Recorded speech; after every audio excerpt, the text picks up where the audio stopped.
Доброе утро, уважаемые телезрители! В эфире национальной вещательной компании «Саха» передача «Новый день». В последующие 60 минут вы узнаете много интересной и полезной информации. В студии работает Власий Сергеев.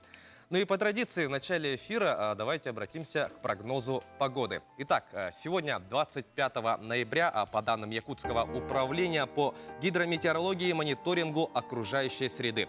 В центральных улусах в 6 часов утра температура воздуха с минус 17, минус 24 градуса. Днем минус 17, минус 20. Заречье минус 22, минус 37 утром и минус 19, минус 33 днем. Южные улусы минус 16, минус 18 утром, ну а днем минус 14, минус 17 градусов. Вилюйские улусы утром минус 18, минус 21, днем минус 19, минус 20. Нижнеленские улусы минус 18, минус 23 утром и днем также минус 18, минус 23. Западные улусы утром минус 15, минус 22, а днем также минус 15, минус 22 градуса. Колымо-Индигирские улусы минус 13, минус 25 утром и минус 11, минус 25 днем.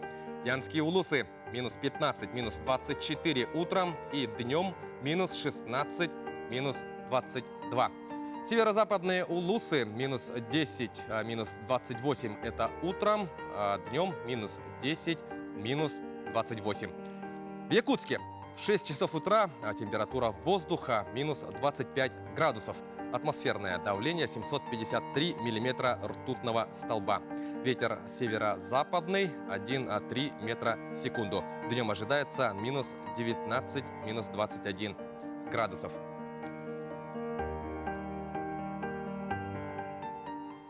Друзья, сегодня мы обсудим много интересных тем. Напоминаем о том, что мы работаем в прямом эфире. Ну что ж, дорогие друзья, сейчас я хотел бы передать слово моим коллегам из информационного отдела, которые расскажут вам о главных событиях в республике и стране на сегодняшний день. Сейчас эфир продолжит новостной блок. После этого мы продолжим наш выпуск и обсудим все наши сегодня заявленные интересные темы. Оставайтесь с нами.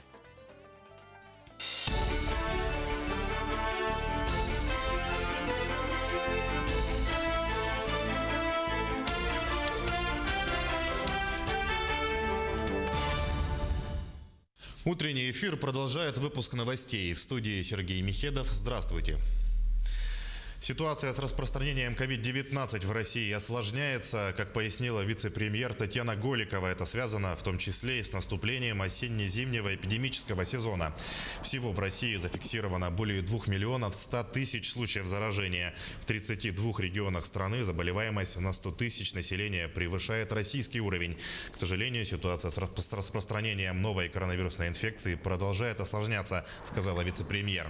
По ее словам, все тестирования на сегодняшний день проводится исходя из постановления главного санитарного врача. Тем временем в Роспотребнадзоре назвали самый грозный симптом COVID-19. По мнению специалистов, появление одышки на фоне других симптомов респираторных заболеваний – самое опасное проявление новой коронавирусной инфекции. При появлении этого симптома следует немедленно обратиться к врачу. В период пандемии коронавируса сочетание респираторных симптомов с потерей обоняния чаще всего может свидетельствовать о развитии коронавируса. При этом отмечается, что такая комбинация клинических признаков болезни встречается и при других заболеваниях, не являясь специфической. Родителей могут освободить от сбора справок для пособий. Министерство экономического развития разработало проект закона, согласно которому родителей избавят от необходимости собирать справки для получения единовременной выплаты при рождении и пособий по уходу за ребенком. При обращении за назначением ежемесячного пособия по уходу за ребенком и за назначением единовременного пособия при его рождении заявителями предоставляется информация о совместном проживании ребенка и родителей, приводится текст документа. Поэтому родителям не придется посещать соцзащиту в пандемию ради выплат на детей. Штраф за сбои в работе интернета могут ввести в России. Законопроект о штрафах за нарушение закона об устойчивом интернете внесен в Госдуму. Одна из основных целей закона – обеспечение стабильной работы Рунета при отказе в доступе к зарубежным корневым серверам и маршрутной информации, говорится в сообщении. Согласно документу, нарушение влечет за собой административный штраф для должностных лиц в размере от 15 до 30 тысяч рублей, для индивидуальных предпринимателей от 30 30 до 50 тысяч рублей, а для юридических лиц от 300 до 500 тысяч рублей. Также Госдума приняла в первом чтении законопроект, согласно которому статус юридического лица для фермеров будет сохранен бессрочно. Комментируя это решение, первый зампред Комитета Госдумы по аграрным вопросам Владимир Плотников рассказал, что на сегодняшний день более 12,5 тысяч хозяйств работают в статусе юридического лица. Это самые крепкие, самые обустроенные и трудолюбивые крестьянские семьи. Именно они составляют костяк фермерского движения, являются опорой для многих российских сел. От этого законопроекта зависит и судьба первых российских фермеров, которые создавали свои хозяйства как юридические лица 25-30 лет назад, отметил он. И в завершение о спорте. Сондра Берг, 30-летний гимнаст из Норвегии, за 8 лет усиленных тренировок добился того, что трудно повторить неподготовленному человеку. Черпая вдохновение в йоге, брейк-дансе, паркуре и гимнастике, спортсмен выполняет сложные трюки на природе и в зале и делится своими успехами в социальных сетях. Накануне в окрестностях города Тронхейм на заснеженном берегу водоема акробат продемонстрировал свои способности. Берг признался, что идеи трюков приходят к нему после просмотра видео в Инстаграм, но иногда появляется спонтанно. Тем не менее, для выполнения ряда движений Бергу приходится тренироваться на протяжении месяцев.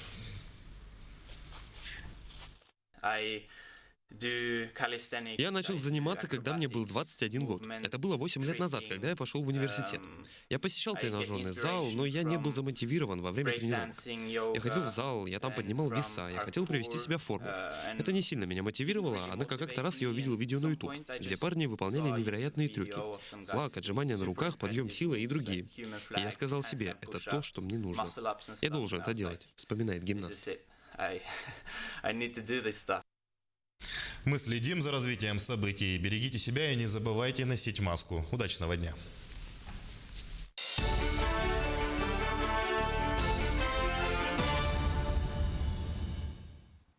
Таковы главные новости к этому часу. Благодарим наших коллег. Ну а мы идем дальше. Сейчас, прежде чем переступить к нашим основным темам, мы предлагаем вам подборку интересных, а может быть даже забавных новостей. Ну и так, давайте начнем. Эксперты рассказали о требующих ежемесячного удаления данных, чтобы не засорять память телефона. Как заявляют специалисты информационно-аналитического агентства Telecom Daily, у многих людей на гаджетах установлено более 100 приложений, из которых на самом деле используется только 10. Для более быстрой работы смартфона следует отключить пуш-уведомления о тех приложениях, которые не используются, а также следить за программами, которые работают в фоновом режиме. Кроме того, следует регулярно проверять информацию и удалять ненужные материалы в облаке, так как за хранение сверхминимального объема пользователь платит дополнительные деньги.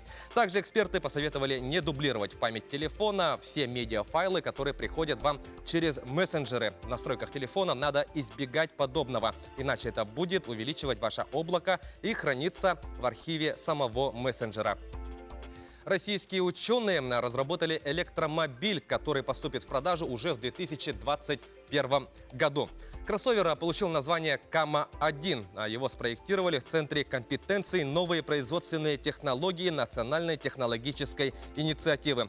Испытания опытного образца будут завершены в начале декабря. Электромобиль впервые будет представлен 10-11 декабря в Москве. Сообщается, что Кама-1 – это полноценный легковой автомобиль длиной 3,4 метра, шириной 1,7 метра. В нем предусмотрены 4 места для пассажиров и багажный отсек. В базовой комплектации поставлена батарея на 33 киловатт-часа, которая на полном заряде в режиме езды на трассе позволит преодолеть до 300 километров. Как утверждают разработчики, до 60 километров в час электромобиль разгоняется за 3 секунды, а его максимальная скорость составит 150 километров в час. Уже известно, что в базовой комплектации машина будет стоить 1 миллион рублей. Студент Северо-Восточного федерального университета имени Максима Кировича Амосова Яник Самплей признан лучшим нападающим на чемпионата России по мини-футболу среди команд высшей лиги сезона 2019-2020. Список лучших игроков накануне опубликовал официальный сайт Ассоциации мини-футбола России. Студент третьего курса Института физической культуры и спорта в прошлом сезоне в составе якутской «Зари» забил 27 мячей, проведя 19 матчей в регулярного чемпионата. Минувшим летом в межсезонье ивуарийский футболист перешел в липецкий ЛКС, который также выступает в высшей лиге. В текущем сезоне на счету самплея 9 результативных ударов в 9 встречах. Ну и продолжаем тему спорта, в частности футбола. Сегодня российские футбольные клубы провели матчи 4-го тура группового этапа Лиги чемпионов. К сожалению, оба коллектива потерпели поражение и лишились шансов выйти в плей-офф турнира. Ну что ж, начнем с Краснодара. Краснодар на своем поле в рамках 4-го тура со счетом 1-2 уступил испанской «Севилье». Счет у нас 1-2. Голами отличились в составе испанцев Иван Ракитич, а также Мунир Эль-Хаддади. Единственный мяч россиян забил Вандерсон. Таким образом, Краснодар у нас в настоящий момент занимает 3-е место в группе И. В активе у них 1 очко. Идем далее. У нас второй клуб, который представляет Россию в Лиге чемпионов. Это санкт-петербургский «Зенит». «Зенит» на выезде на стадио Олимпика со счетом 1-3 уступил римскому «Лацио». В составе хозяев поля у нас отличились Марко Пароло, у него 1 мяч, а также Чиро Иммобиле, в активе которого дубль. Единственный мяч зенитовцев на счету Артема Дзюбы. Итак, «Зенит» у нас выступает в группе F, и в данный момент он замыкает таблицу, имея в активе 1 очко после 4 туров. Таким образом, у нас оба клуба вылетели из Лиги чемпионов, но они могут побороться за путевки в Лигу Европы. Отмечу, что Краснодар в следующем матче сыграет с французским «Ренном». Что касается подопечных Сергея Симака, то они сойдутся с бельгийским «Брюгге». Итак, друзья, сейчас мы предлагаем вашему вниманию нашу традиционную рубрику под названием «Гороскоп». О чем нам говорят звезды сегодня, узнаем в следующем материале. Сегодня овны не захотят сидеть сложа руки и смогут сделать много полезного для себя и для других. Этот день дает шанс достичь давно поставленных целей. Вы хорошо справитесь с тем, что прежде казалось сложным. Поэтому не бойтесь вернуться к тому, в чем когда-то потерпели неудачу. Тельцам предоставится шанс одержать верх над давними соперниками, вывести на чистую воду тайных врагов и обезоружить явных. Не поддавайтесь дурному влиянию, но прислушивайтесь к хорошим советам. Также не стоит отказываться от помощи, если ее предлагают люди, которым можно доверять. Близнецы. Будьте готовы к сложному дню. Сегодня многое может даваться труднее, чем вы ожидали, а дело, с которым вы рассчитывали справиться за несколько минут, займет часы. Скорее всего, придется менять и корректировать планы. Если вы объективно оцените свои силы, то поймете, как изменить ситуацию к лучшему. У раков благоприятный день для учебы, ответственных дел и решения сложных задач. Вам сегодня удастся разобраться во многих непростых вопросах, навести порядок там, где другие отступили перед хаосом и неразберихой. Также вам предоставится возможность поддержать людей, которые вам особенно дороги. У львов возможны неожиданные события, которые положат начало серьезным переменам в жизни. Постарайтесь действовать быстро, чтобы достичь нужных результатов. Очень полезным окажется опыт, полученный раньше. Также возможны интересные предложения, касающиеся работы, учебы и творчества. У дев благоприятный день. У вас многое получается хорошо. Вам удастся вовремя проявить инициативу, оказаться в нужный момент в нужном месте. Воспользовавшись стечением обстоятельств, вы сможете укрепить свои позиции, положить конец неприятным слухам. Весы. Используйте начало дня для важных дел и обсуждения серьезных вопросов. Сегодня вы сможете найти не только помощников, которые будут по-настоящему заинтересованы в реализации ваших идей, но и новых друзей. Не исключено и начало романтических отношений. Скорпионов ждет очень плодотворный и насыщенный день. Сегодня вам будет очень легко принять верные решения, определиться с планами на будущее. Также вам предоставится шанс что-то заметно изменить к лучшему в личной жизни, но действовать для этого нужно быстро. Так что не теряйтесь. Для стрельцов день будет непростым. Трудиться вам придется гораздо больше, чем обычно, и даже привычные дела могут требовать больших усилий. Но результат того стоит. Так что не жалуйтесь и старайтесь ничего не откладывать на потом. Вероятны встречи, благодаря которым перед вами откроются новые перспективы. Для козерогов трудный день с точки зрения общения. Придется потрудиться, чтобы договориться с окружающими даже о простейших вещах. Нежелательно обсуждать важные деловые вопросы, а также все, что связано с деньгами. Тут могут возникнуть разногласия и даже серьезный конфликт, который надолго испортит отношения. Водолеи смогут избежать многих недоразумений и неприятных ситуаций, если вовремя используют свое чувство юмора. Именно оно позволит разрядить обстановку и обсудить важные вопросы. Во второй половине дня вероятно получение неожиданных новостей, которые заставят вас изменить планы. Благоприятный день у рыб.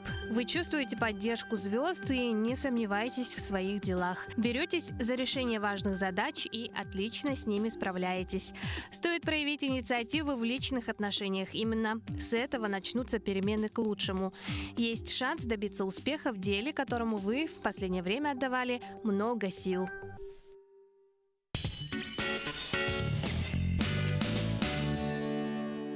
Черная пятница в салонах «Торнадо» с 21 по 30 ноября. Сумасшедшие скидки на роскошные шубы, дубленки, парки и пуховики. «Торнадо» – все лучшее для вас.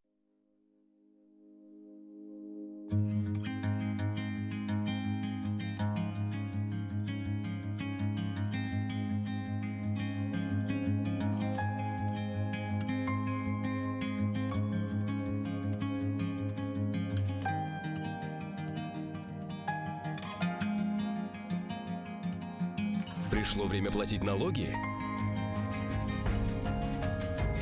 Не теряйте время в очередях. Скачайте приложение «Налоги ФЛ». Проверьте в личном кабинете перечень имущества и уплатите налоги из дома.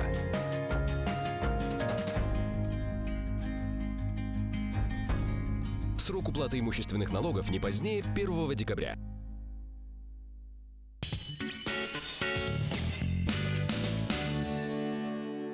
В эфире снова новый день, мы продолжаем наш эфир. Как известно, с денежными операциями нужно быть предельно внимательными, четко знать, когда и что, и за сколько платить.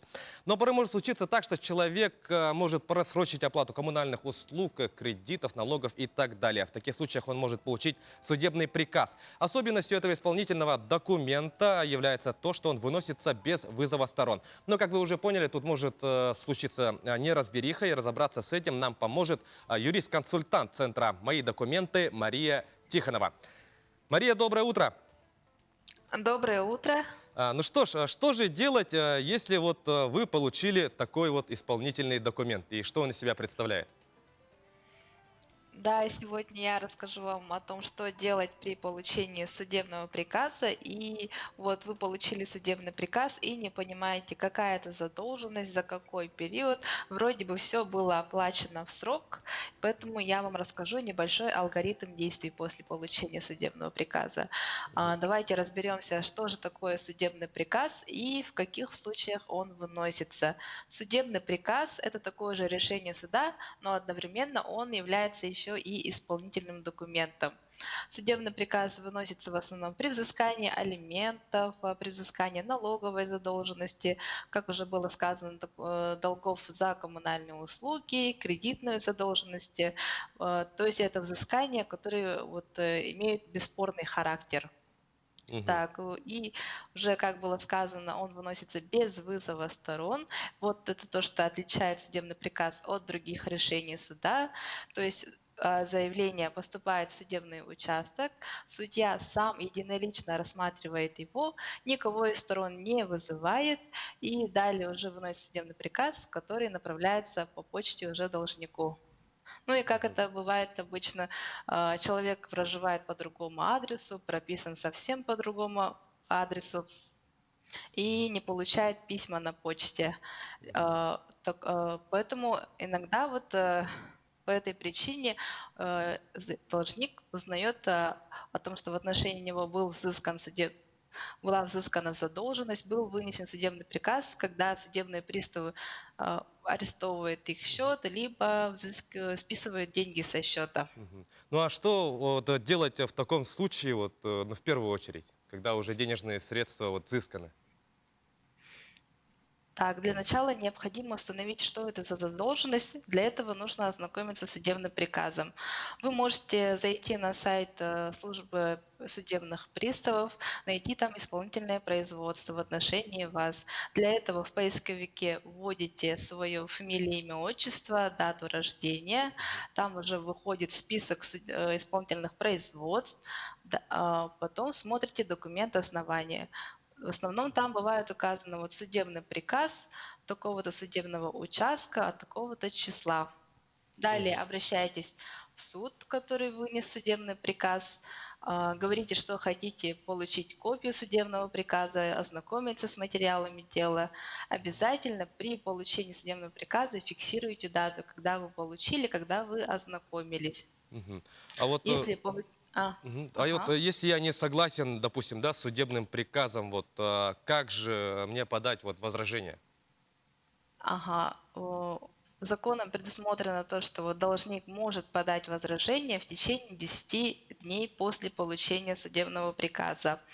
То есть вы получили судебный приказ, отсчитываете 10 календарных дней, в течение вот этого срока можно подать возражение на него. Мгм. Возражение необходимо указать в связи с чем вы не согласны. Не обязательно прикладывать к нему какие-нибудь доказательства, там письменные подтверждение ваших доводов. Главное, чтобы из возражения было понятно, что вы не согласны с судебным приказом и Мгм. просите его отменить. Вот, Мария, вы сказали то, что 10-дневный срок, да, вот, а что если вот пропустили этот самый срок? В случае пропуска срока 10-дневного к возражению необходимо приложить ходатайство о восстановлении пропущенного срока. То есть в ходатайстве вы объясняете, почему пропустили срок, прикладываете доказательства. Например, если вы были в отъезде, можно приложить авиабилеты в другой город, приказы о направлении в командировку. Либо если получили по почте спустя там какое-то долгое время судебный приказ, можно приложить отчет об отслеживании сайта Почты России, либо сам конверт. Мгм. Ага.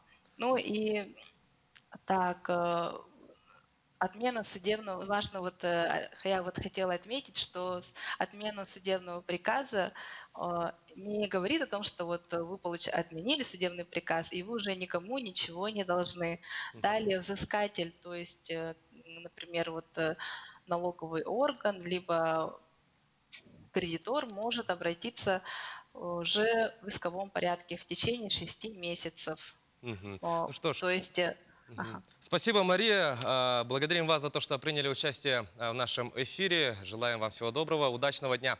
Ну что ж, Мария нам рассказала, что же делать, если вы получили судебный приказ. Действительно, не очень такой приятный сюрприз может случиться, так что оплачивайте все вовремя. Итак, а мы идем далее. Система капитального ремонта действует уже 5 лет и за это время показал свою работоспособность. Во многих домах благодаря этим взносам перекрыли кровлю, поменяли лифты, провели ремонт подъездов. Накануне Нового года фонд решил сделать подарок, сюрприз нам, жителям многоквартирных домов. Подробнее в следующем сюжете. Оплата взносов на капитальный ремонт является одним из обязательных платежей для жителей многоквартирных домов. Фонд капремонта республики объявил прощенные дни с 13 ноября до конца года. Условия акции произвести оплату взносов на капитальный ремонт по декабрь месяц включительно единовременным платежом, включая всю задолженность. Также для тех, у кого трудности с оплатой, есть возможность оформить индивидуальный график платежей. Для этого вам нужно написать заявление. То есть, говоря простым языком, это рассрочка платежа на период от 3 до 9 месяцев. Неоплата взносов в капитальный ремонт ведет к тому, что, во-первых, будут начисляться пени. Обязательно, да. Будет, если у вас задолженность превысила 4000 рублей, ведется претензионная исковая работа. Также отказывают в компенсации, в субсидии, значит, да, и запрет выездов за границу, и трудности будут в продаже квартиры. В канун Нового года года фонд также решил сделать подарок собственникам многоквартирных домов и объявил акцию «Счастливая тысяча». Собственник помещения должен произвести оплату взносов на капитальный ремонт по декабрь месяц 2020 года включительно, то есть за одно помещение не меньше 1000 рублей. Второе условие – это подписаться на инстаграм-страничку фонда капитального ремонта fondkr.ekt, поставить обязательно лайк и в комментариях отметить 2 друзей. Чек об оплате акции необходимо направить в адрес фонда для присвоения участнику номера.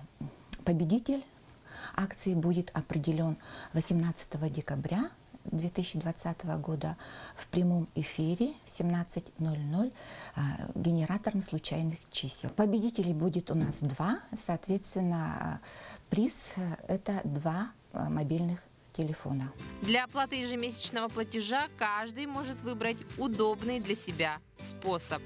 В связи с пандемией на данный момент отдел по работе с собственниками приостановил прием граждан. Оплату по капитальному ремонту вы можете оплатить, не выходя из дома, воспользовавшись онлайн-платежами, такие как Сбербанк онлайн, по QR-коду и по лицевому счету. Через сайты fondkr.ru оплата онлайн любыми банковскими картами без комиссии, через электронное ГИС ЖКХ РСЯ и Квартплата Плюс приложение. Уважаемые жители Республики Саха-Якутия, активно участвуйте в акции, проведенной Фондом капитального ремонта, оплачивайте взносы вовремя, не накапливайте долги и выигрывайте в наших акциях. Друзья, на днях в Якутске завершилась научная практическая онлайн-конференция под названием «Инвестиции в раннее детство. Основа будущего». Мероприятие, курируемое целевым фондом будущих поколений Республики Саха-Якутия, направлено на выявление и тиражирование лучших проектов в сфере раннего детства. Итоги конференции мы обсудим с генеральным директором целевого фонда будущих поколений Республики Саха-Якутия Владимиром Егоровым. Итак, Владимир Анатольевич, доброе утро. Доброе утро. Ну что ж, расскажите, пожалуйста, как же прошла конференция и какие ключевые мероприятия были проведены на ее площадках?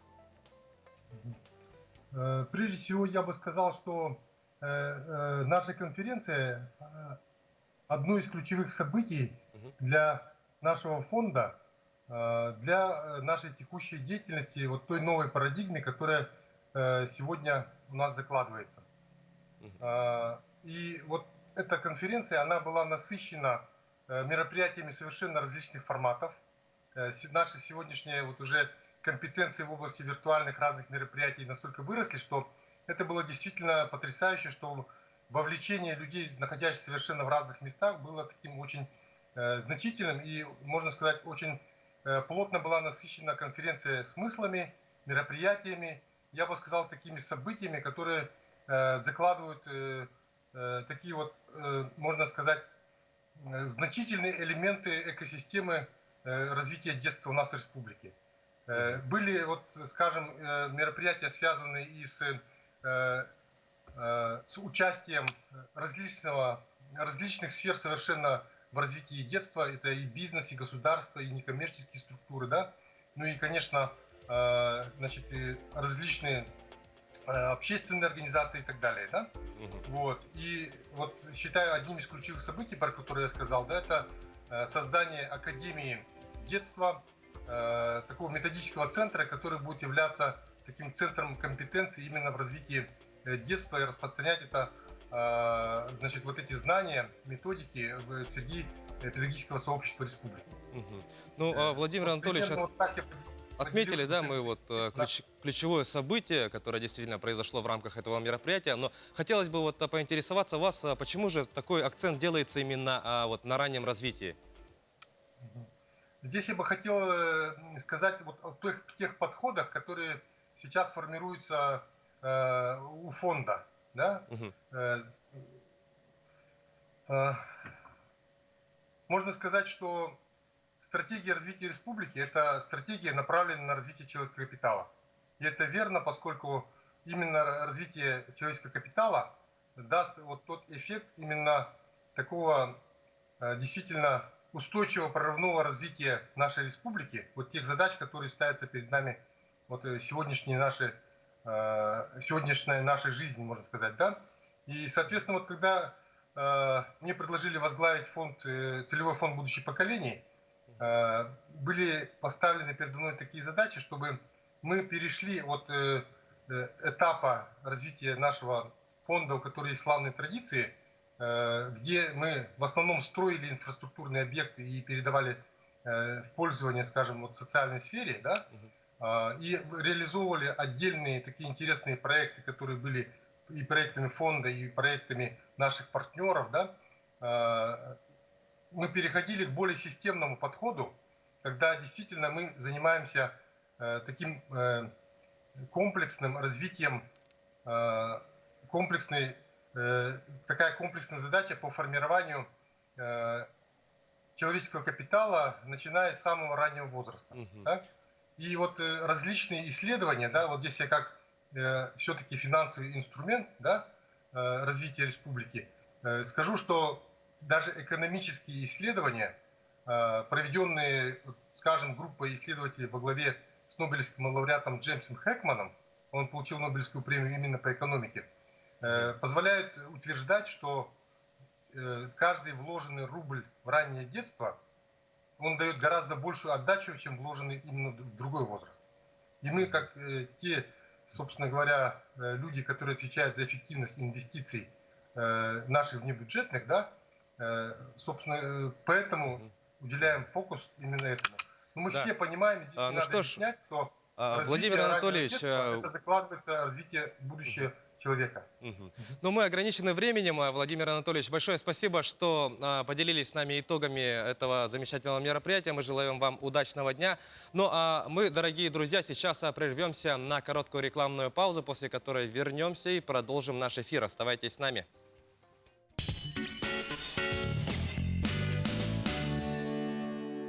Как получить скидку 20% на оплату коммунальных услуг? Надо участвовать в акции от ГУП ЖКХ Республики Саха-Якутия. Каждый отдельный потребитель выбирает подходящий ему способ оплаты и исправно платит за ЖКУ в течение всего года. По итогам года будет составлен рейтинг. В каждом улусе выберут самые дисциплинированные в части оплат ЖКУ муниципальные образования. Они и станут победителями. ГУП ЖКХ. Платить выгодно. Далбар хотун.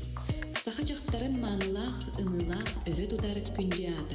Далбар хотун эдерген кысоготтон, эрге сүттер кемче кийиттен, оготун түйүгер көтөх бүтиеттен, сенин сыллы ребеттен, үйнен сайдан тахсар. Ах, суруттар далбар хотун суруналы. Черная пятница в Бичик. Скидки до 60% при заказе на сайте bichik.ru. Скидки до 40% во всех магазинах. Подробности о других акциях узнавайте на инстаграм-странице bichik.ru.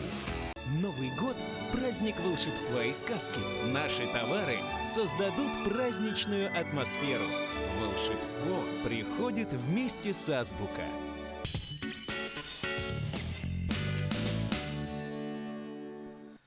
С вами вновь передача «Новый день». Мы работаем в прямом эфире.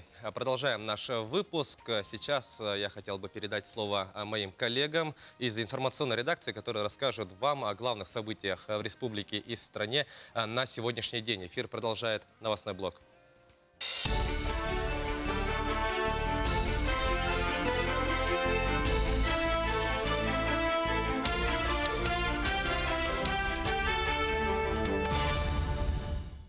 Утренний эфир продолжает выпуск новостей. В студии Сергей Михедов. Здравствуйте. Ситуация с распространением COVID-19 в России осложняется, как пояснила вице-премьер Татьяна Голикова. Это связано в том числе и с наступлением осенне-зимнего эпидемического сезона. Всего в России зафиксировано более 2 миллионов 100 тысяч случаев заражения. В 32 регионах страны заболеваемость на 100 тысяч населения превышает российский уровень. К сожалению, ситуация с распространением новой коронавирусной инфекции продолжает осложняться, сказала вице-премьер.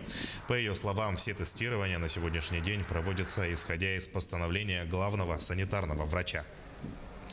Тем временем в Роспотребнадзоре назвали самый грозный симптом COVID-19. По мнению специалистов, появление одышки на фоне других симптомов респираторных заболеваний – самое опасное проявление новой коронавирусной инфекции. При появлении этого симптома следует немедленно обратиться к врачу. В период пандемии коронавируса сочетание респираторных симптомов с потерей обоняния чаще всего может свидетельствовать о развитии коронавируса. При этом отмечается, что такая комбинация клинических признаков болезни встречается и при других заболеваниях, не являясь специфической. Родителей могут освободить от сбора справок для пособий. Министерство экономического развития разработало проект закона, согласно которому родителей избавят от необходимости собирать справки для получения единовременной выплаты при рождении и пособий по уходу за ребенком. При обращении за назначением ежемесячного пособия по уходу за ребенком и за назначением единовременного пособия при его рождении заявителями предоставляется информация о совместном проживании ребенка и родителей, приводится текст документа. Поэтому родителям не придется посещать соцзащиту в пандемию ради выплат на детей. Штраф за сбои в работе интернета могут ввести в России. Законопроект о штрафах за нарушение закона об устойчивом интернете внесен в Госдуму. Одна из основных целей закона – обеспечение стабильной работы Рунета при отказе в доступе к зарубежным корневым серверам и маршрутной информации, говорится в сообщении. Согласно документу, нарушение влечет за собой административный штраф для должностных лиц в размере от 15 до 30 тысяч рублей, для индивидуальных предпринимателей от 30 до 50 тысяч рублей, а для юридических лиц от 300 до 500 тысяч рублей. Также Госдума приняла в первом чтении законопроект, согласно которому статус юридического лица для фермеров будет сохранен бессрочно. Комментируя это решение, первый зампред Комитета Госдумы по аграрным вопросам Владимир Плотников рассказал, что на сегодняшний день более 12,5 тысяч хозяйств работают в статусе юридического лица. Это самые крепкие, самые обустроенные и трудолюбивые крестьянские семьи. Именно они составляют костяк фермерского движения, являются опорой для многих российских сел. От этого законопроекта зависит и судьба первых российских фермеров, которые создавали свои хозяйства как юридические лица 25-30 лет назад, отметил он. И в завершение о спорте. Сондра Берг, 30-летний гимнаст из Норвегии, за 8 лет усиленных тренировок добился того, что трудно повторить неподготовленному человеку. Черпая вдохновение в йоге, брейк-дансе, паркуре и гимнастике, спортсмен выполняет сложные трюки на природе и в зале и делится своими успехами в социальных сетях. Накануне в окрестностях города Тронхейм на заснеженном берегу водоема акробат продемонстрировал свои способности. Берг признался, что идеи трюков приходят к нему после просмотра видео в Инстаграм, но иногда появляются спонтанно. Тем не менее, для выполнения ряда движений Бергу приходится тренироваться на протяжении месяцев.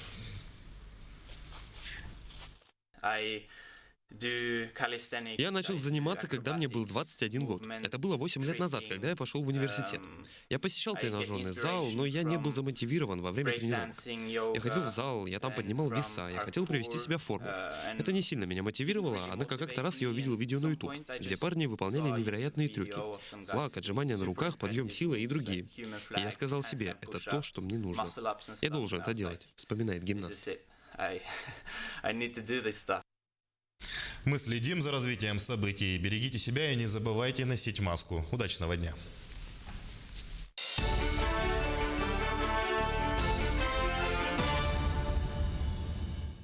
Таковы главные новости к этому часу. Ну а мы продолжаем наш эфир. Сегодня стартует республиканский фестиваль «Зима начинается с Якутии».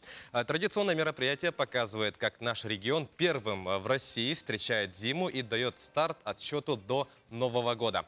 Как же будет проходить этот фестиваль, нам расскажет руководитель отдела индустрии туризма Министерства торговли и туризма Республики Саха-Якутия Тамара Соловьева. Она сейчас с нами на прямой связи. Тамара, доброе утро. К сожалению, я вас пока не слышу.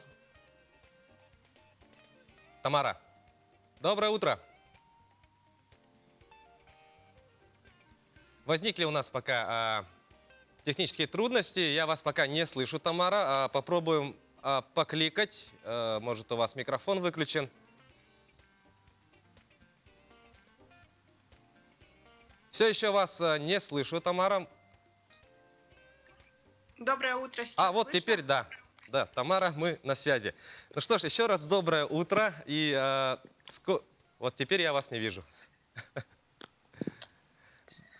Ладно, пока мы будем решать технические проблемы, мы сейчас предлагаем вашему вниманию очень интересный сюжет. Удивительно, что может придумать природа. На прошлой неделе снежный циклон накрыл Владивосток. Из-за ледяного дождя практически на всех поверхностях образовалась ледяная корка толщиной до нескольких сантиметров. Смотрим кадры жителей Владивостока.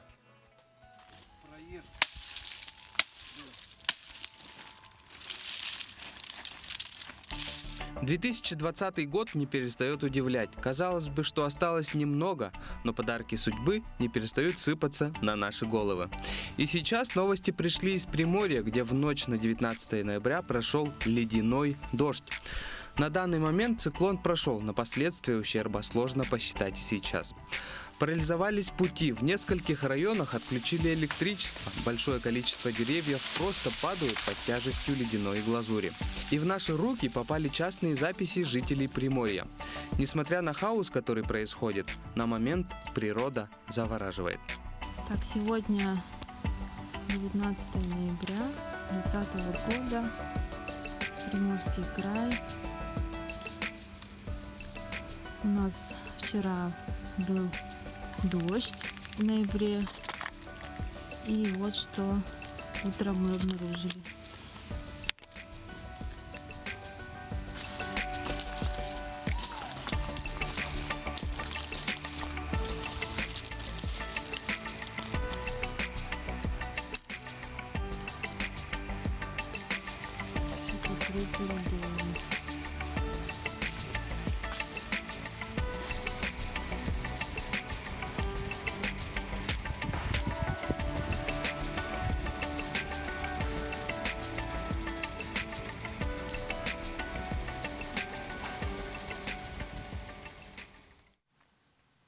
Итак, друзья, как мы уже заявили ранее, мы сейчас будем говорить о фестивале «Зима начинается с Якутии», который стартует сегодня. И сейчас с нами на прямой связи Тамара Соловьева.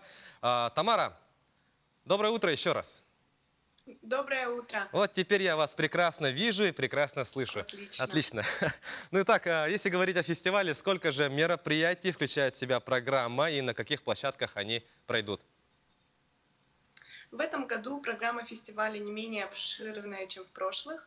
Программа включает более 40 мероприятий, в том числе деловых.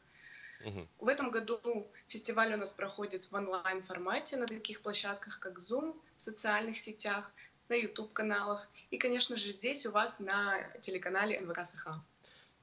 Ну, конечно, нет таких сфер и мероприятий, да, которые не затронула ситуация с пандемией, да, у нас. Вот с какими трудностями вы встретились при организации и какие решения вы нашли? Конечно же, мы, как и все остальные организаторы, столкнулись с определенными трудностями. В этом году у нас нет привычных гостей, нет туристов, ради которых это мероприятие, в принципе, создается.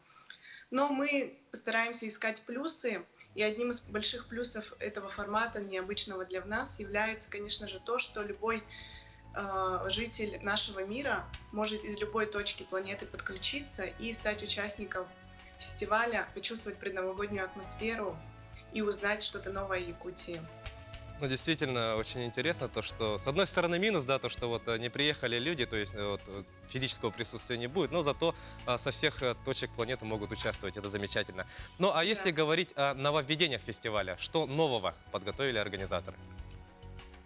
Помимо традиционных мероприятий, в этом году, конечно же, появились небольшие нововведения. Появились новые мероприятия, такие как Artland фестиваль Iceman Fest. Он проходит впервые в Кангаласах.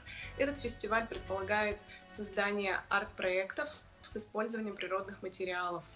Также новым мероприятием является фотовыставка от приглашенного фотографа Натальи Котовой, в фотоработах которой можно будет увидеть эксклюзивные меховые изделия и традиционные якутские украшения. Также у нас в онлайн-формате проводится впервые мастер-класс по живописи от известной художницы Миры Аргуновой. Всех приглашаем. Ну, то есть нас ждет множество интереснейших событий, мастер-классы, выставки, да, конкурсы. Мы знаем то, что в следующем году вот фестиваль отпразднует свое десятилетие со дня вот первого его проведения. Вот какие сейчас, ну, сомневаюсь, что есть пока планы, да, но какие идеи хотя бы есть вот насчет юбилейного 10-го вот фестиваля? Да, действительно, наш фестиваль, который сейчас уже имеет большой такой размах, был создан в 2011 году с одноименной акцией, которая прошла под руководством города Якутска. Сейчас же это уже республиканский фестиваль, и в следующем году у нас уже намечаются какие-то идеи и планы. В первую очередь, конечно же, мы хотим пригласить большое количество туристов, больше, чем было ранее. Надеемся, что это у нас получится, и ситуация с пандемией к следующему году уже у нас наладится. Также планируем новые мероприятия. Сейчас мы в составе оргкомитета думаем, какие это будут новые мероприятия. И хотим вернуть те мероприятия, которые в этом году были отменены, такие как фестиваль подледной рыбалки Мунха, масштабный праздник, любимый жителями и гостями республики Строганина, и другие мероприятия, которые в этом году, к сожалению, отменились. Ну что ж, озвучили мы идеи, да, связанные насчет 10-го юбилейного фестиваля «Зима начинается с Якутии». Ну а традиционно каждый год, да, вот главным событием фестиваля является зажжение первой елки в стране. Вот в этом году в каком формате оно пройдет и что ждет вот жителей и гостей столицы? Зажжение первой елки страны пройдет также в онлайн-формате. Трансляция будет проходить на телеканале НВК Саха, а также на ютубе НВК Саха 1 декабря в 15:30. Всех зрителей ждет интересная программа в эфире телеканала, в которой примут участие артисты театров Якутии. Также в завершении эфира глава республики Асен Сергеевич Николаев выступит с приветственным словом, поздравит всех с началом зимы. И кульминацией, конечно же, будет торжественная церемония зажжения елки в 16 часов. Елки зажгутся не только у нас на площади Ленина, также на площади Орджоникидзе города Якутска и по всей республике. То есть, как я понимаю, все елки в столице, так и в районах, они зажгутся вот в одно время, да? Да, совершенно верно, в 16 часов 1 декабря. Отлично. Ну что ж, Тамара, большое спасибо, что вы нашли время и приняли участие в нашем эфире. Мы напоминаем, что вот у нас главным событием этого фестиваля вот станет зажжение елки, которая состоится в 16:00. Сейчас мы уходим на рекламу, после которой вернемся и продолжим наш эфир.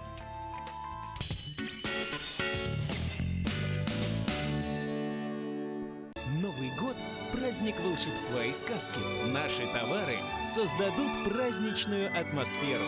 Волшебство приходит вместе с Азбука. Бүгін бияғы ылжытты қаралары білсе, арын солын кім дені? Гриша. Алексей. Тугынан жараттан аны, Гриша? Я официант Киви Кейтеринг. Красиво накрываю на стол. Подаю вкусные блюда. Кысың тақып жетер дем. Туғымет бизнесмені ноғыз жоны көрер дем. Па дем. Па.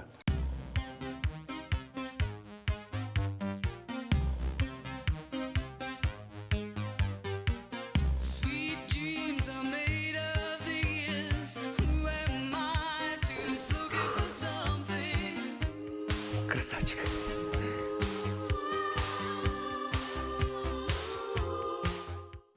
Как получить скидку 20% на оплату коммунальных услуг? Надо участвовать в акции от ГУП ЖКХ Республики Саха-Якутия. Каждый отдельный потребитель выбирает подходящий ему способ оплаты и исправно платит за ЖКУ в течение всего года. По итогам года будет составлен рейтинг. В каждом улусе выберут самые дисциплинированные в части оплат ЖКУ муниципальные образования. Они и станут победителями. ГУП ЖКХ. Платить выгодно.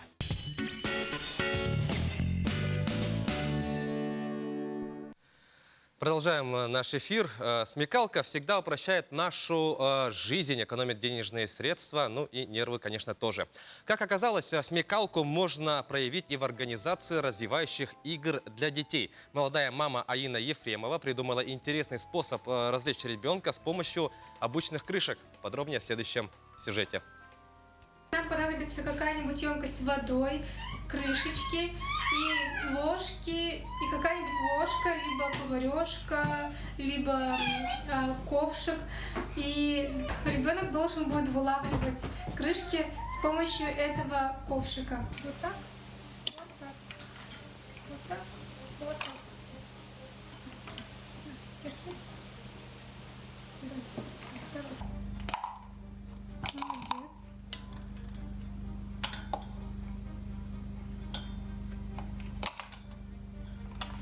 Вторая игра очень простая, но она развивает пространственное мышление и координацию ребенка. Для этого нам нужна тоже какая-нибудь емкость, и либо можно сделать сетку как для баскетбола и туда кидать, и туда нужно будет кидать крышки. Вот там крышки. Возьми крышечки.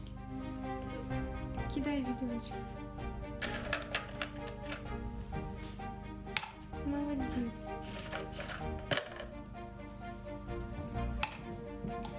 Угу.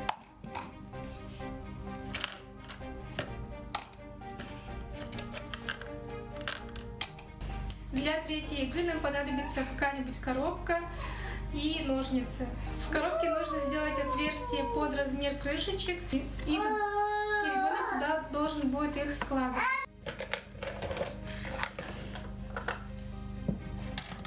Молодец.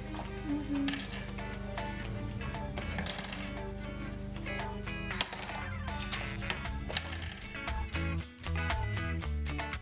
Интересный материал. Действительно, развлечь ребенка интересно можно и за счет подручных средств. Я думаю, многие молодые родители взяли эти лайфхаки на заметку. Ну что ж, друзья, мы идем далее. Как же мы начинаем наш день? Уверен, что практически все после того, как проснулись, готовят себе чашечку горячего и ароматного кофе. Но, как оказалось, дорогие друзья, его употреблять сразу после пробуждения не рекомендуется. Если потерпеть 15-30 минут после пробуждения и приготовить себе кофе, то эффект будет значительно сильнее. Говорим мы о том, что кофе бодрит, да? И, конечно же, готовить его нужно из качественных зерен. От этого, конечно, тоже очень много зависит.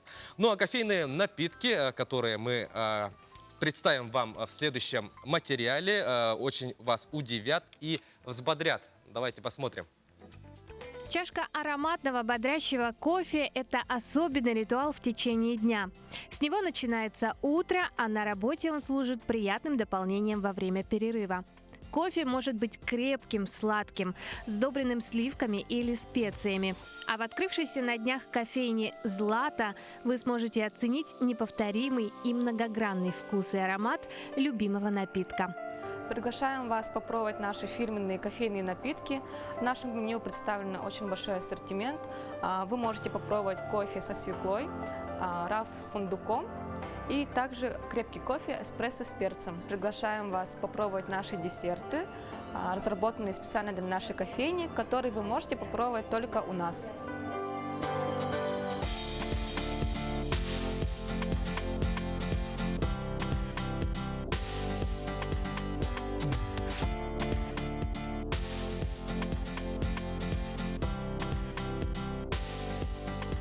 Каждая порция как произведение искусства. Деликатно взбитая молочная пенка, изысканная и утонченная подача.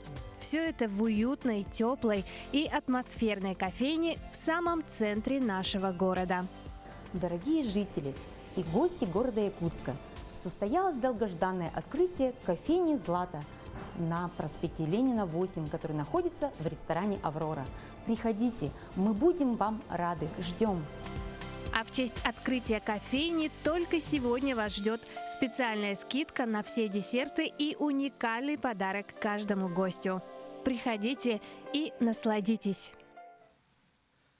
Ну что ж, такой сюжет мы посмотрели.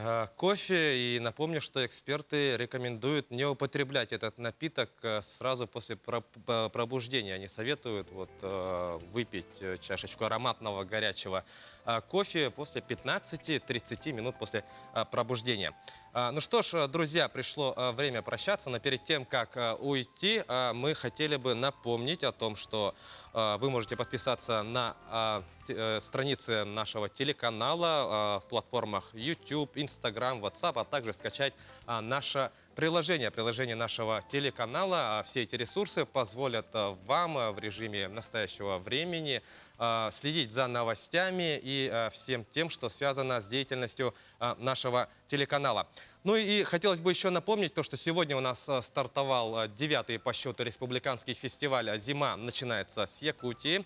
На протяжении последующих дней организаторы подготовили для вас множество интересных мероприятий. Это мастер-классы, секции и так далее. Все это будет проходить, конечно же, в онлайн-формате, но гвоздем всей программы станет зажжение первой елки в стране. Так что следите за новостями на перечисленных ресурсах, дорогие друзья. Ну а сейчас я с вами попрощаюсь. Желаем вам удачного дня.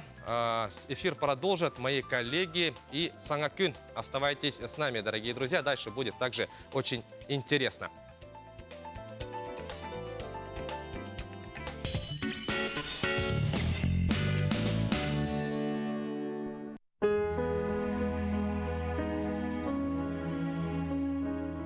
Якутия – это территория великого и непостижимого пространства. Эта первозданная земля влечет человека своими пейзажами и поразительной красотой суровой северной природы. Главным богатством нашей республики являются реки. Это настоящие сокровищницы, затаившие в своих водах многообразие рыб. Федеральный закон о любительском рыболовстве и внесении изменений в отдельные законодательные акты Российской Федерации вступил в силу с 1 января 2020 года. Новая трактовка закона регулирует организацию любительского и спортивного рыболовства. Суть закона состоит в том, что рыболовство осуществляется на водных объектах общего пользования гражданами Российской Федерации свободно и бесплатно. На территории Республики Саха-Якутия суточная норма вылова регламентируется правилами рыболовства для Восточно-Сибирского рыбохозяйственного бассейна. На территории республики для каждой группы районов установлена своя суточная норма.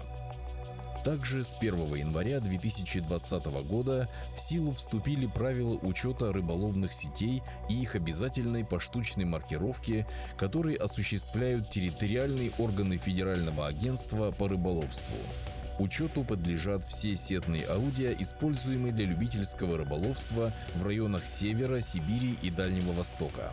Запрещается добыча водных биоресурсов с применением сетных орудий добычи в водных объектах рыбохозяйственного значения, за исключением добычи на рыболовных участках, предоставляемых для организации любительского лова, на участках водных объектов, указанных в приложении номер 3 правил рыболовства для Восточно-Сибирского рыбохозяйственного бассейна и на изолированных Карасевых озерах, не имеющих гидрологической связи с рекой и не предоставленных под рыболовные участки. Вне рыболовных участков запрещается применение сетных орудий. Разрешены только крючковые снасти, спиннинги летние и зимние удочки, закидушки и так далее с общим количеством крючков не более 10 штук у гражданина. С полным списком разрешенных орудий можно ознакомиться в правилах. Реки влияют на все сферы человеческой жизни. Вокруг них история и культура народов республики. В наших силах сберечь реки и их обитателей.